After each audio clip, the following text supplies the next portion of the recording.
Hello, I'm Marilyn Chase, your state senator from the 32nd Legislative District.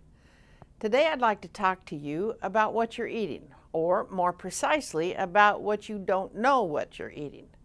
GMOs, or genetically modified organisms, are commonplace today. They are put in our food to make it last longer, grow faster, or make it look a certain way, or cheaper to produce. So what foods contain GMOs, you ask?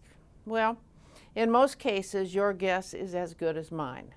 The Grocery Manufacturers Association estimates that between 75 to 80% of all processed foods available on grocery store shelves contain GMOs. In this day and age, when all of us are so concerned and conscious about what we are putting in our bodies and what we are feeding our children, doesn't it make sense to have some sort of system in place to let us know if the food we are consuming is genetically modified? Well, I think it does. And there are an awful lot of people out there who agree with me. That's the idea behind Senate Bill 5073, which would require food sold in this state which contains GMO to be labeled as such. The long-term effects of consuming foods containing GMO is still largely unknown. It is those unknown factors which have led 63 countries, including many in the Pacific Rim and the European Union, to require GMO foods to be properly labeled. These labeling restrictions present a potentially devastating effect on our state's own export markets. Because labeling GMO foods is not required in Washington or the United States as a whole, when a genetically modified version of a product such as corn, fish, or soybeans becomes available on the market, potential importers have no way of knowing whether they are importing a GMO or non-GMO version of that food. Their answer to that is to cease importing that type of food at all. Take corn, for example. In 1994 and 1995, U.S. farmers and agribusiness supplied 82% of the corn that was imported by European Union countries. Just 10 years later, because they had no way of distinguishing between genetically modified corn and regular corn, that number had dropped to zero.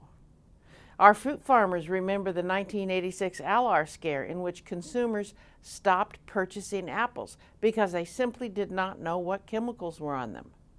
This crisis almost destroyed the tree fruit industry in our state, and agriculture organizations fear a repeat of that episode without clear labeling on our food.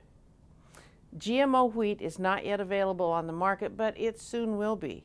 Wheat in our state is an extremely lucrative export, ranking between Boeing and Microsoft as Washington's most profitable product.